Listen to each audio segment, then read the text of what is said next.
Every American learns it the same way. In 1803, the United States pulled off the greatest real estate deal in history. 828,000 square miles, an entire third of the modern country, bought from France for $15 million.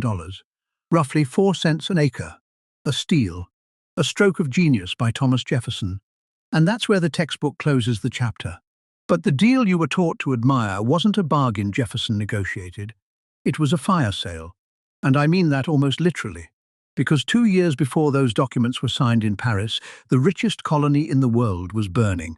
Its sugar fields lit up against the night sky, its plantation houses in ashes, and an army of 500,000 enslaved people doing something the most powerful empires on earth had sworn was impossible.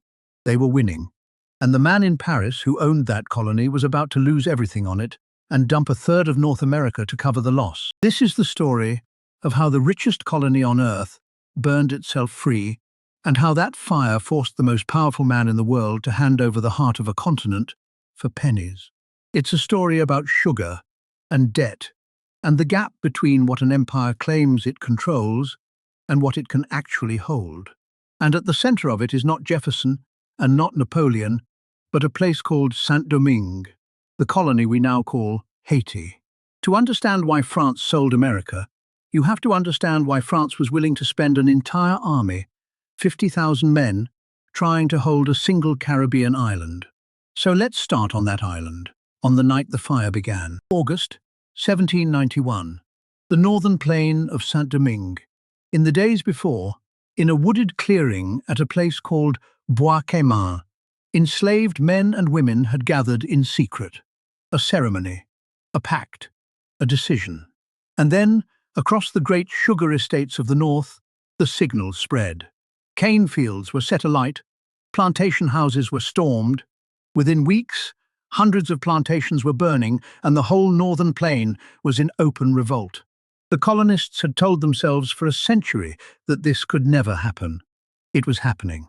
To understand why the news of those fires landed in Paris like a bomb, you have to understand what was burning.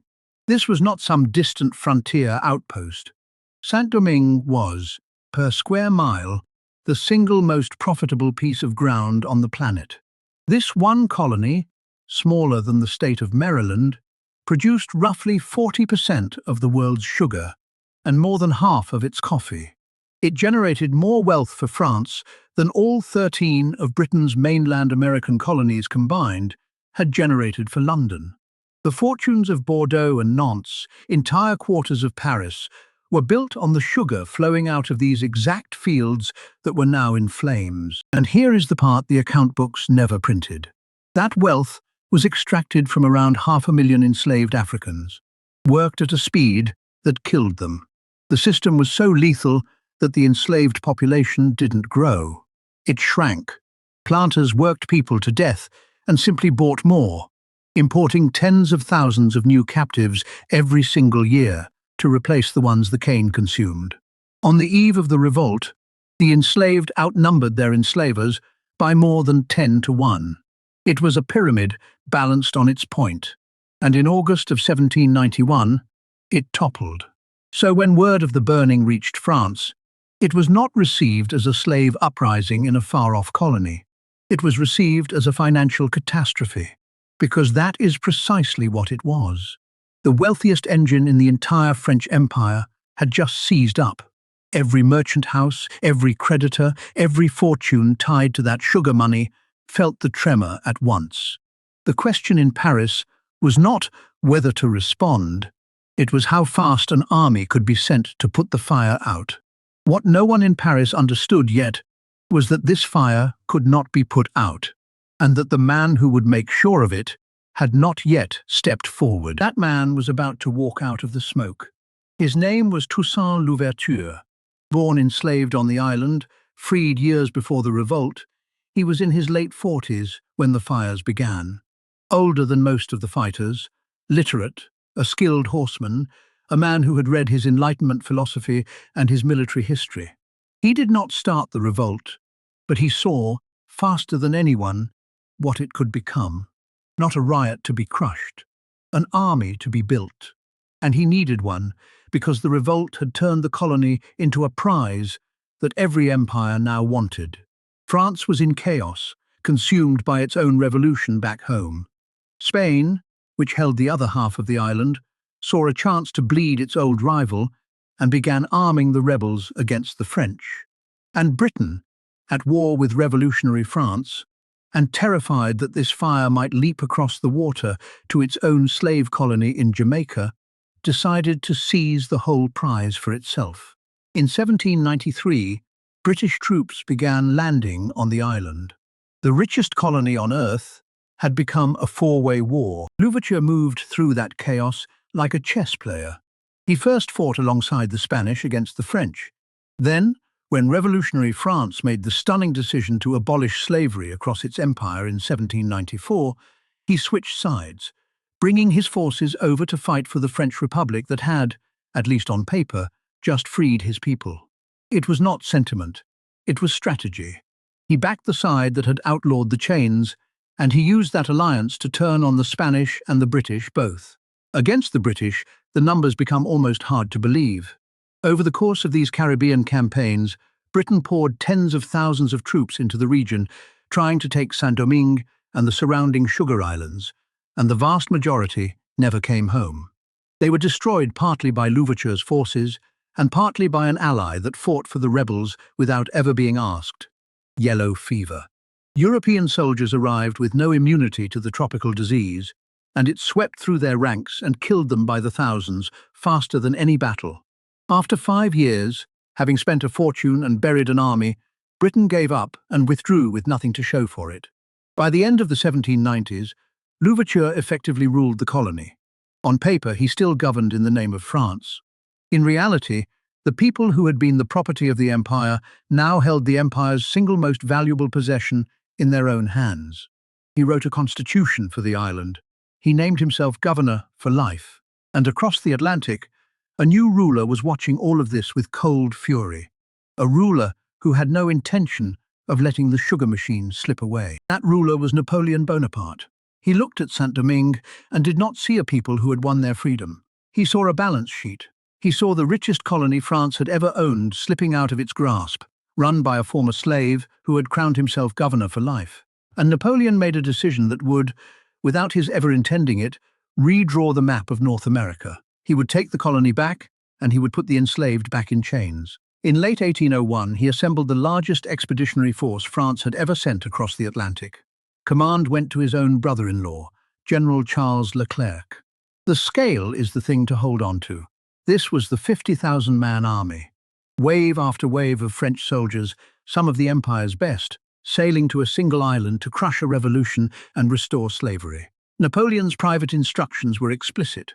Reassure the population, promise them their freedom would be respected, use Louverture's own officers against him, and then, once the island was pacified, disarm the black population and bring back the old order. At first, the sheer weight of the invasion worked. The French landed in force in early 1802. Cities were bombarded and taken. Some of Louverture's own generals, seeing the size of the army arrayed against them, defected to the French. Louverture, facing overwhelming numbers, agreed to a truce, and it was here that the French revealed what their promises were worth. Invited to a meeting under a flag of truce, Louverture was seized, arrested, thrown aboard a ship, and carried across the ocean to a cold stone prison high in the mountains of eastern France. He was left there through the winter without adequate food or heat. Within months, the general who had beaten 3 empires was dead, in a freezing cell, betrayed not on the battlefield, but at a negotiating table. Napoleon believed that removing the head would kill the body. He had made the single greatest miscalculation of the entire story, because word of what the French were really planning had already begun to spread across the island, and it was the one piece of news that could turn a war into something total. The news was this: the French had come to bring back slavery, and the people of Saint-Domingue understood exactly what that meant, because most of them had lived it. The cane, the whip, the early death their parents had endured. When it became clear that Leclerc's mission was re-enslavement, the fighting stopped being a war for territory and became a war for survival. People fight differently when the alternative to victory is the chains. There was no line the rebels would not hold, no cost they would not pay. And then, as it had for the British, the fever came for the French. Yellow fever tore through Leclerc's army in the summer heat, and the freshly arrived European soldiers died in staggering numbers. Leclerc wrote desperate letters back to France begging for more men just to replace the ones the disease was killing.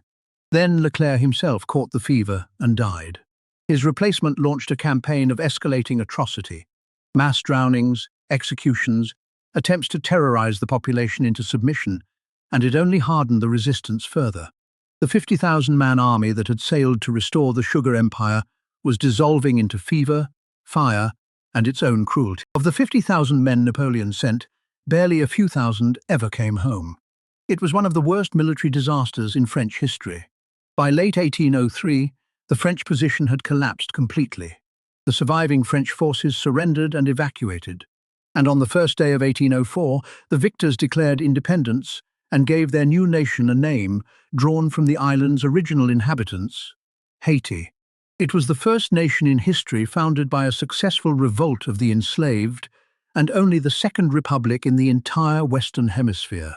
The most profitable colony on earth had swallowed the army sent to reclaim it and freed itself by force. Now, step back and stand where Napoleon was standing in that year. He had just watched his richest colony consume an entire army and vanish from his empire for good, taken by the very people he had tried to put back in chains. The sugar machine was gone. And that catastrophe did not sit in isolation. It sat on top of a second problem that had been building the entire time. One measured not in soldiers, but in something Napoleon needed even more urgently for the war he was about to restart in Europe: money. And a piece of the map he suddenly had no reason to keep. Here is the thing about Louisiana that almost no one stops to think about. France's claim to that vast stretch of North America, the entire Mississippi Basin, from New Orleans up into the modern Midwest, only made sense as long as France still had Saint-Domingue. The mainland was never the prize. It was the supply depot. In the French imperial plan, Louisiana existed to feed the sugar islands, to grow the timber and food and provisions that kept the Caribbean money machine running. The jewel was the sugar. Louisiana was just the setting the jewel sat in. So when the sugar island was lost, the entire reason to hold Louisiana collapsed with it. What was the point of an enormous, distant, nearly indefensible mainland colony whose whole purpose had been to serve a Caribbean possession that no longer existed? Napoleon looked at the map and did the cold arithmetic empires always come down to in the end. Louisiana was now a liability, thousands of miles away, impossible to defend, and about to become a target, because the second half of the problem was war. Napoleon knew his peace with Britain was about to shatter, and Britain ruled the sea. In any Atlantic war, the Royal Navy could take New Orleans and the whole Louisiana territory whenever it pleased, and there was nothing France could do to stop it. So Napoleon faced a choice that was really no choice at all. Hold an indefensible territory he no longer had any use for, and watch Britain seize it for free, or sell it to the young United States and turn a guaranteed loss into cold, spendable cash for the coming fight in Europe. Put that way, the decision made itself. Now picture the room in Paris.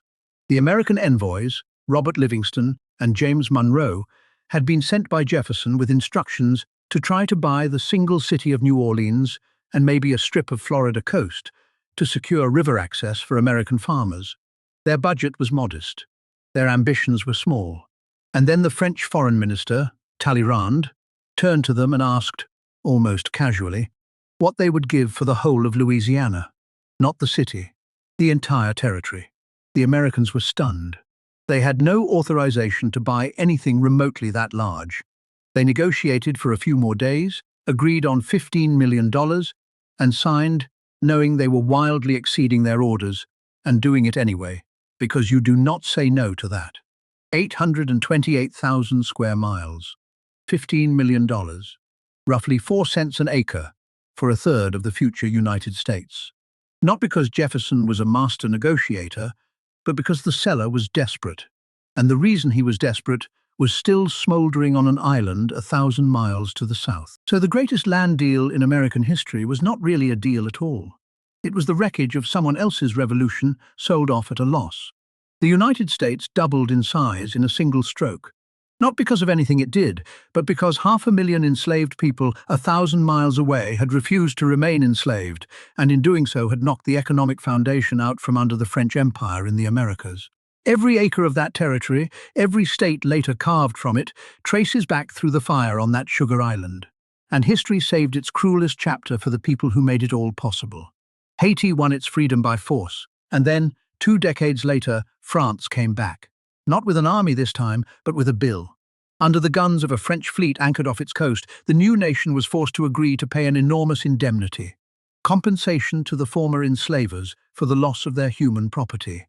Haiti, the nation born from breaking its chains, was made to pay its former masters for the crime of having freed itself.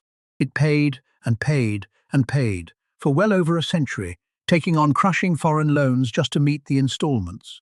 The freest act in the hemisphere's history was punished with a debt that shaped the country's poverty for generations. That is the part the textbook leaves out.